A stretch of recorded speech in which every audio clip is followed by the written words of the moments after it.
Hello दोस्तों, आज हम जीके संबंधित बहुत महत्वपूर्ण प्रश्न उत्तर को देखने जा रहे हैं और इससे पहले भी हमने कई वीडियो बना रखी है। अगर आपने उसको नहीं देखा तो आप जाके देख सकते हो।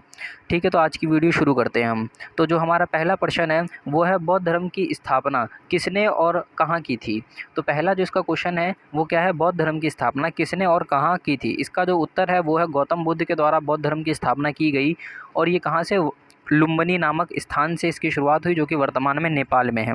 इसके बाद अगला प्रश्न है, किस साम्राज्य को अशोक के स्तंभ और शिलालेखों के लिए जाना जाता है।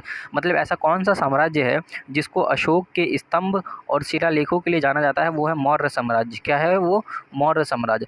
अगला जो हमारा प्रश्न है दोस्तों वो क्या है, वो है, गुप्त वंश के प्रसिद्ध सम्राट जिन्हें भारतीय नेपोलियन के नाम से जाना जाता है, कौन थे।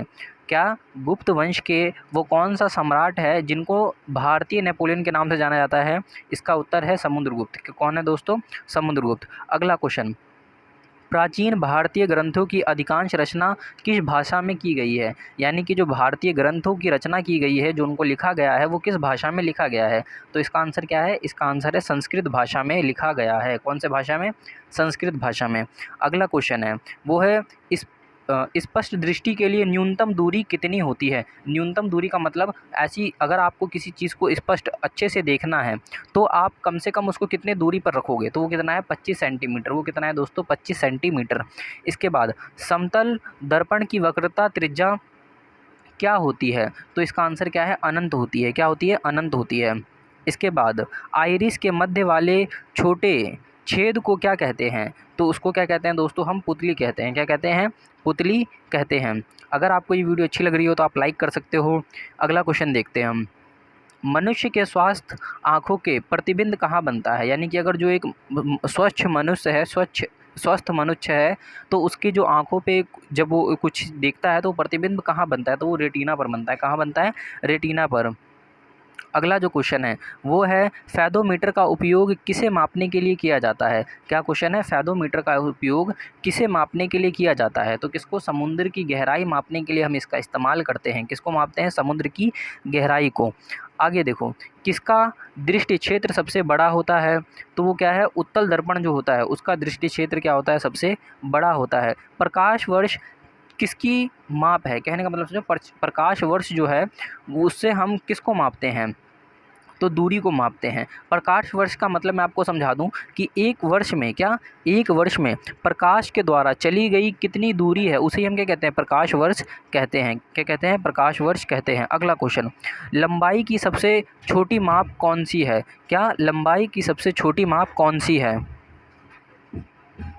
तो दोस्तों इसका आंसर है फरबी मीटर। क्या आंसर है, फरबी मीटर। तो लंबाई की सबसे छोटा माप क्या है, फरबी मीटर है। अगला क्वेश्चन है वो है, कार्य करने की क्षमता क्या कहलाती है। क्या कार्य करने की क्षमता क्या कहलाती है, वो ऊर्जा कहलाती है। क्या कहलाती है, ऊर्जा कहलाती है। आपसे मेरा अगला क्वेश्चन है, ये बताओ ऊर्जा का SI मात्रक क्या है।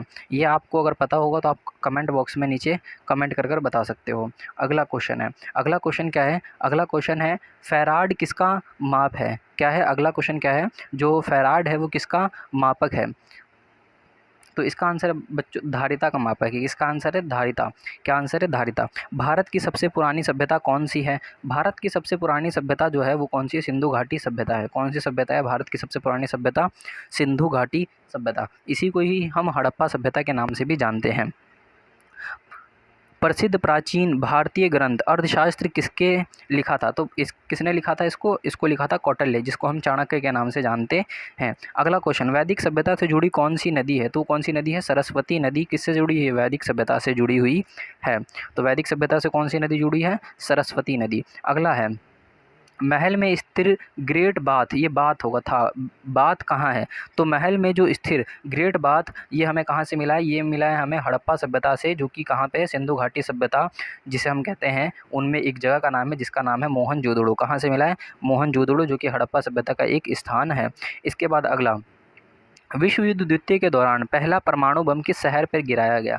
तो पहला परमाणु जापान का एक शहर है जिसका नाम है हिरोशिमा, उस पर गिराया गया। जापान का क्या है, एक शहर है जिसका नाम क्या है, जिसका नाम है हिरोशिमा, उस पे गिराया गया। प्रसिद्ध कलाकृति मोनालिसा किसने बनाई थी।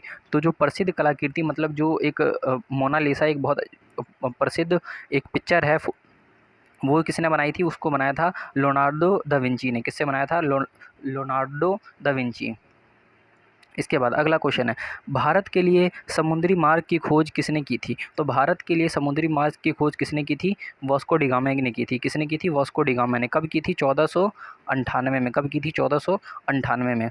ठीक है। अगला क्वेश्चन, संयुक्त राज्य अमेरिका में पहला राष्ट्रपति कौन था? संयुक्त राज्य अमेरिका के पहला राष्ट्रपति कौन था? तो इसका आंसर क्या है? George Washington. कौन था? George Washington. कौन था? George Washington. इसके बाद अगला क्वेश्चन, प्रथम विश्व युद्ध किस वर्ष हुआ था? तो प्रथम विश्व युद्ध यानी कि जो पहला विश्व युद्ध हुआ था वो कब हुआ था? वो 1914 में हुआ था। और ख़त्म कब हुआ था? 1918 में। तकरीबन कितने साल चला था? 4 साल चला था। कितने साल? 4 साल। अगला, विश्व युद्ध द्वितीय के दौरान जर्मनी का नेतृत्व किसने किया था? तो जर्मनी का नेतृत्व किसने किया था? एडोल्फ हिटलर ने किया था। किसने किया था? एडोल्फ हिटलर ने। अगला क्वेश्चन है, 1857 में कौन 1858 में कौन सा अधिनियम ब्रिटेन काउंसिल को ईस्ट इंडिया कंपनी को के अधिकार सौंपा? मतलब कि ऐसा कौन सा अधिनियम था जिसके तहत जो ईस्ट इंडिया कंपनी समाप्त हो गई और फिर क्या है, अंग्रेज जो है जिसे हम ब्रिटेन कहते हैं, ब्रिटेन ने अपने हाथ में गवर्नमेंट ले ली इंडिया की। वो कौन था? गवर्नमेंट ऑफ इंडिया एक्ट कब था? 1858 का। कब था? 1858 का। और आपसे मेरा एक जनरल सा सवाल है, 1857 में क्या हुआ था? भारत के लिए क्यों महत्वपूर्ण है? इसका आप कमेंट में आंसर दे सकते हो। ठीक है, तो मैं आपको कितने क्वेश्चन दे दिए? 3 क्वेश्चन, ये तीसरा क्वेश्चन था। इसका आंसर आप कमेंट में देना। ठीक है। अगला क्वेश्चन, भारतीय राष्ट्रीय कांग्रेस, जिसे हम इंडियन नेशनल कांग्रेस इंग्लिश में कहते हैं, की स्थापना कब हुई थी? तो इसकी स्थापना कब हुई थी? 1885 में। कब हुई थी? 1885 में। कांग्रेस की स्थापना कब? 1885 में। इसकी स्थापना किसने की थी? ए.ओ. ह्यूम के द्वारा की गई थी। 1990 में दांडी मार्च का नेतृत्व किसने किया था? तो किसने किया था? महात्मा गांधी ने किया था। इसके बाद भारतीय राष्ट्रीय कांग्रेस की पहली महिला अध्यक्ष कौन थी? तो कौन थी? Annie Besant. क्या नाम था इनका? Annie Besant. ये क्या थी? भारतीय राष्ट्रीय कांग्रेस की पहली महिला अध्यक्ष थी। अगला क्वेश्चन है, इंडिया विंग्स फ्रीडम किताब किसने लिखी थी? तो इंडिया विंस फ्रीडम किताब किसने लिखी थी? मौलाना अबुल कलाम आज़ाद ने। किसने लिखी थी? मौलाना अबुल कलाम आज़ाद ने। किस स्वतंत्रता सेनानी को भारत का लौह पुरुष के नाम से जाना जाता है? तो बताएं, वो है सरदार वल्लभ भाई पटेल। कौन है? सरदार वल्लभ भाई पटेल। सरदार वल्लभ भाई पटेल को किस नाम से जाना जाता है? भारत में लौह पुरुष के नाम से जाना जाता है। दिल्ली में लाल किला बनाने वाला प्रसिद्ध सम्राट कौन था? तो वो कौन था? शाहजहां था। कौन था? शाहजहां। शाहजहां कौन था बच्चों? शाहजहां। अगला, भारत में पहला सुल्तान बनने वाला शासन कौन था? तो वो था कुतुबुद्दीन ऐबक। कुतुबुद्दीन ऐबक वो क्या था? भारत का सबसे पहला वो क्या बना था? सुल्तान बना था। हल्दी घाटी के युद्ध में वीरता के लिए किस राजपूत शासन को जाना जाता है? तो ऐसा कौन सा शासक है जो हल्दी घाटी युद्ध में वीरता से लड़ाई की? तो वो कौन था? महाराणा प्रताप। कौन था? महाराणा प्रताप। कौन सा प्रसिद्ध यात्री मोहम्मद बिन तुगलक के दरबार में गया था? तो कौन था? Ibn Battuta. कौन था? Ibn Battuta. इब्न बतूता तो क्या था? वो मोहम्मद बिन तुगलक के दरबार यानी कि उसके जो महल में है वहाँ पर गया था, वहाँ पर उसने रहा भी था। ठीक है। इसके बाद अगला क्वेश्चन, मुगल सम्राट शाहजहां का असली नाम क्या था? तो जो मुगल सम्राट शाहजहां है, इसका असली नाम क्या था? खुर्रम। क्या नाम था बच्चों? खुर्रम नाम था। बहलुल खान लोधी द्वारा स्थापित मतलब बहलू शाह लोधी ने किस वंश की स्थापना की थी? तो किस वंश की? लोधी वंश की स्थापना की थी। किसकी? लोधी वंश की स्थापना की थी। किसने की थी? बहलुल लोधी ने की थी।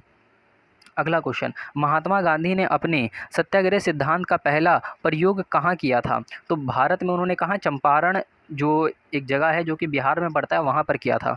और वास्तविक में ये जो सबसे पहले इसका इस्तेमाल कहाँ करके आ चुके थे? वो दक्षिण अफ्रीका में इसका इस्तेमाल उन्होंने सबसे पहले किया था। ठीक है। आगे देखते हैं हम। संयुक्त राष्ट्र में हिंदी में पहली बार संबोधन मतलब भाषण देने वाले कौन से व्यक्ति थे या फिर किसने दिया था? तो कौन थे? भारत के जो अटल बिहारी वाजपेयी प्रधानमंत्री थे, उस वक्त उन्होंने दिया था। विधवा पुनर्विवाह संघ की स्थापना किस सुधारक ने की थी? तो कौन था? ईश्वर चंद्र विद्यासागर। किसने? ईश्वर चंद्र विद्यासागर, जिन्होंने विधवा पुनर्विवाह यानी कि अगर किसी लड़की का पति मर जाता है तो उसको दोबारा विवाह किया जा सकता है, इसका स्थापना किसने की थी? ईश्वर चंद्र विद्यापति। अगला है, स्वतंत्र भारत का अंतिम गवर्नर जनरल कौन था? तो अंतिम गवर्नर जनरल कौन था बच्चों? वो था सी राजगोपालाचार्य। कौन थे? सी राजगोपालाचार्य। 1929 में पूर्ण स्वराज का लक्ष्य कौन से कांग्रेस नेता ने घोषणा की थी? मतलब कि ऐसे कौन सा राष्ट्रीय नेता थे जिन्होंने पूर्ण स्वराज की घोषणा की थी? तो वो कौन थे? वो थे जवाहरलाल नेहरू। कौन थे? जवाहरलाल नेहरू। कौन थे? जवाहरलाल नेहरू। ब्रह्मो समाज की स्थापना किसने की थी? तो वो कौन थे? राजा राम मोहन राय ने। किसने की थी? राजा राम मोहन राय ने ब्रह्म समाज की स्थापना की थी। झांसी में 1857 में विद्रोह का नेतृत्व किसने किया था? तो ऐसे कौन सी महिला थी जिसके द्वारा झांसी में नेतृत्व किया गया था? तो रानी लक्ष्मीबाई। कौन थी? रानी लक्ष्मीबाई। जय हिंद का नारा किसने दिया? तो सुभाष चंद्र बोस ने जय हिंद का नारा दिया था। अगला सवाल, किस सामाजिक सुधारक को भारत की नाइटिंगेल के नाम से जाना जाता है? किसको नाइटिंगेल के नाम से जाना जाता है? तो वो कौन है? वो है सरोजिनी नायडू। कौन है? सरोजिनी नायडू। तो दोस्तों ये क्वेश्चन आंसर यहीं पे ख़त्म होते हैं। अब हम आपको मिलेंगे अगले किसी पार्ट में, ठीक है। अगर आपको यहाँ तक बने हुए हो तो यानी कि आप इस वीडियो को पसंद कर रहे हो, तो आप इस वीडियो को लाइक कर सको, ठीक है, और सब्सक्राइब कर दो। इसके साथ ही साथ आप जो है हमें कमेंट कर भी जो आप जिस टॉपिक पर क्वेश्चन आंसर चाहते हैं वो आप हमें लिख सकते हैं, कि इतिहास पर चाहते हैं, ज्योग्राफी पर चाहते हैं, हम आपके लिए वो क्वेश्चंस बना देंगे। चलो ठीक है दोस्तों।